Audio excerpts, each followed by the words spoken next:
Hello, good evening. How are you?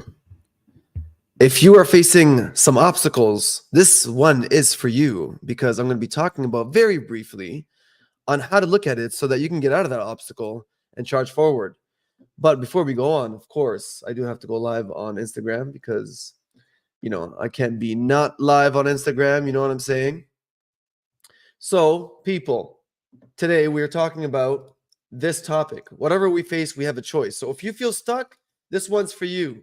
But before we keep going, this is the agenda for today. First thing is the road to 300. That's right. I am going to 300. It's got nothing to do with the movie, but I'm going to 300. Today's episode 61. And now for the next 30 days, because I've done a 30 batch, 60. The first 30 batch, I didn't do the actual presentations as you see now. Now, the next 30, I started doing presentations. So if you look past at all my podcasts, you'll see that all of them I've actually done presentations. Now, the next 30, I'm actually splitting it for 4 days for dental and 3 days for mindset, championing your cause and being the best that you can be. Rah rah army. Right. So that's the thing. And I'm also going to be giving topics ahead of time that I'm going to be tackling because you try things out and see if it works, see if it doesn't work, and then you move on. If it doesn't work, you change it. Okay, and number 2, Happy Nowruz. I hope I'm saying it correct for all those that are celebrating. 3, tomorrow is Oral Health Day, so happy Oral Health Day tomorrow. And guess what? Yes, we're going to be talking about oral health. We're also going to be talking about a very exciting message, which is why do you keep getting cavities at every checkup? That is going to be the title of tomorrow's podcast. Why do you keep getting cavities at every checkup? And lastly, the summary, because that's the one that I forgot to delete. We're not going to be talking about that, obviously. Okay, now the title of today's topic is whatever we face, we have a choice. Now, let me just give you a little bit of a brief scenario here. We all face things, right? We all face obstacles. We all face things that we have to navigate to. Now, whether you're young, whether you're old, you're always going to face something. Now, the champions amongst us, the Michael Jordans, the Kobe Bryants, the LeBron James, yes, that's all basketball, the Marcus Aurelius, the Epictetus, if you want to be philosophers, or back in the Roman Empire days. In any case, whoever, Oprah, whatever, okay, Steve Jobs, they're all normal people. All of us have the exact same structure, the exact same type of DNA, but we all have a different way of reacting to certain things that happen in our life. A lot of the people that are successful, what you'll see, the commonality between them is that they charge forward no matter what. They don't lament. That is the biggest difference. Don't believe anything else. The only differentiating factor is the ones that succeed are the ones that keep doing and keep doing and keep doing. They don't sit back and say it didn't work. Now, one of the cool things that I noticed about Michael Jordan is that he said when he's talking about Mutombo, because Mutombo, he's a very tall guy and he was blocking his shots. So every time Michael Jordan was going up to dunk, he was blocking him. And so in a little powwow thing in the locker room, and this was, I think, an All-Star game, Mutombo, he told Michael Jordan, he said, you never blocked my shot. And he never, and Michael Jordan looked at him and he said, are you challenging me, or something like that? And so then very soon after that, what happened is that Michael Jordan went and dunked on him. Now, in an interview after that, Michael Jordan said, a lot of times he blocked me, but that just means that I have to get back up and show him what I got. He never got discouraged. So that's the thing, is that's the biggest difference between the people that you see as champions and the people that you see as, they're just common folk, right? Is that they don't get discouraged. They do not stop. Nothing stops them. You can just picture in your mind anybody that you think is successful, like, man, this person has gone through so much to get to where they are. Or if you don't know much about them, you're like, my goodness, they have done a lot. But never discount all the things that people have to go through. So in order for you to become the best version of you, all you have to do is just keep doing more things, right? Like Grant Cardone in his 10X book, he says basically, you're not doing enough. Whatever it is that you're doing, whatever you think you're doing, you're still not doing enough. Because if you were doing enough, you'd be getting 10 times the amount of results that you are looking to get. So whatever we face, we have a choice. Now this here is a little bit of, that's my picture, of course, me being pensive, and thinking of things, but also just posing for the camera. Now, this here is from the book from Ryan Holiday. Now, Ryan Holiday, he's actually 36 years old, believe it or not. 36 years old author. He's written quite a few books, and one of his most famous ones is The Obstacle is the Way. Now, The Obstacle is the Way covers a perception problem. That's basically what it does. It covers a perception problem through different advice from different Stoic philosophers, from different types of people. It's actually a very well-written book, very famous book. He won a lot of awards for it. And one of the things he says is that the world constantly tests us. So here's a little thing that I'm sure you can relate to. Whether or not you pray, whether or not you wish for things, we all wish for things. But the world, whether or not you want to say the world or God, but whatever we wish for, there's always going to be a test to see how badly do you want it.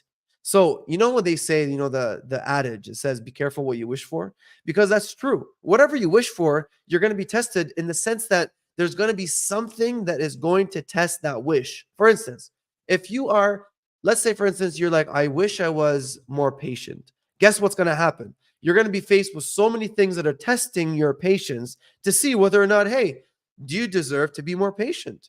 Do you deserve it? You have to earn it. Now, the difference between, and this is really cool, the difference between school and life, that's the biggest difference between school and life, is that life keeps teaching you the same lessons over and over again until you learn them. Whereas in school, they teach you the lesson once, and then you pass it on 50% and you move on, but you didn't actually learn it. That's the biggest difference between life and school. So when you are wishing for something or asking for something, the world will always, or God will always ask you or test you to see whether or not, are you worthy? Are you going to get up? Are you going to storm through it? How badly do you actually want it? Because if you want it bad enough, you'll eventually get it. I mean, think of it. I'm not going to mention anything, but just think of it. Think of anything you've done in your past life and any kind of obstacle you've gone through. You had to put forth a lot of effort in order for you to get the result. But at the end of the day, guess what? You got the result. This is Marcus Aurelius. I love this quote. It's also in the book Obstacle in the Way. He says, the impediment to action advances the action. What stands in the way becomes the way. Isn't that beautiful? The impediment to action advances the action. So whatever the obstacle is in front of you, that is what is going to cause you to get the result. Like the obstacle itself is going to get you the result. So don't wish for no obstacles. Don't wish for things to be easy. Wish for yourself to be stronger. What stands in the way becomes the way. Now just think about that for a second. What stands in the way becomes the way. Because in an obstacle course, when you're surmounting obstacles, when you're going over obstacles, you have to force yourself to dig deep, and then you have to discover the strength and the creativity and the courage that you didn't know you had. But once you overcome that, guess what the next obstacle is going to be? A lot easier. So then now you can get even bigger goals, right? The obstacle becomes the way. What stands in the way becomes the way. And lastly,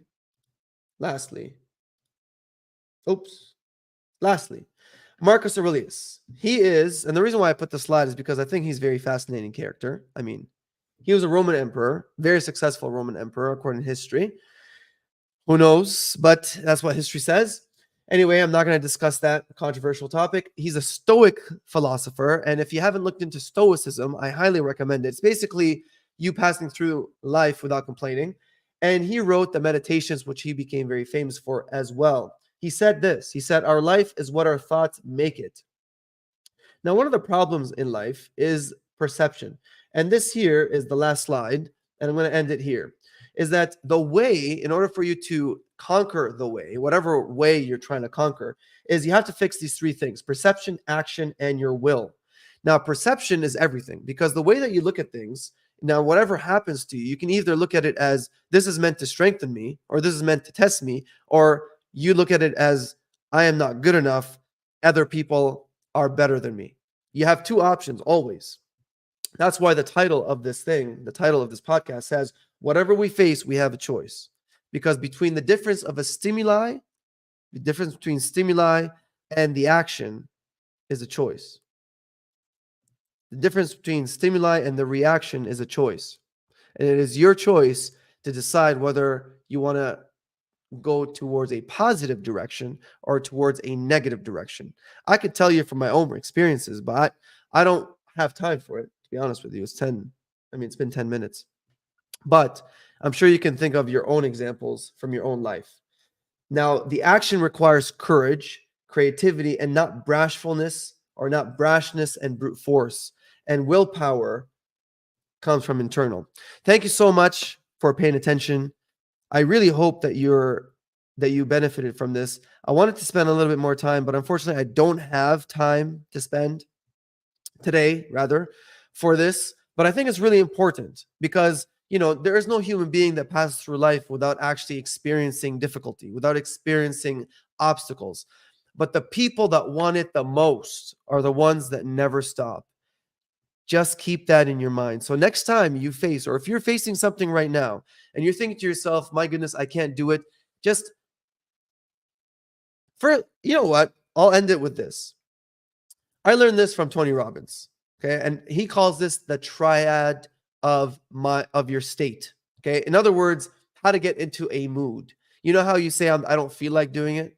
I'm sure you heard that yourself saying it before. I don't feel like it, so I'm not going to do it. Well, here's how to feel like it. Here's the Tony Robbins hack, which he calls the triad. Okay. So he calls this a triad. So there's 3 factors for you to get into the mood. The first thing is that your physiology. So the first thing is you have to focus on how are you? What's your posture like? So that's why they say when you're typing, when you're working, the worst thing you could do is be on your phone, because when you're on your phone, you're slouched.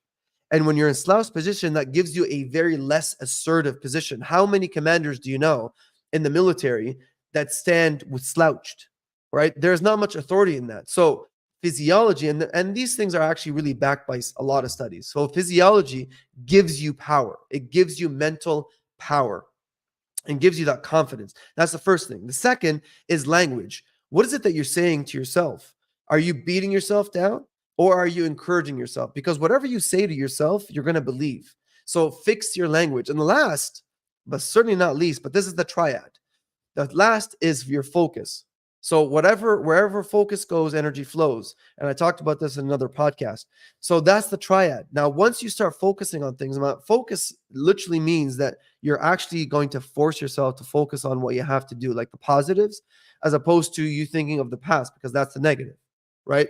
The majority of the past that we think of is negative, unless you're trying to make yourself laugh, which seldom happens. So you want to think of the positive, which is the future. That's the triad. Maybe I'll cover it in another podcast. Have yourself a wonderful night. And as always, keep smiling. Good night.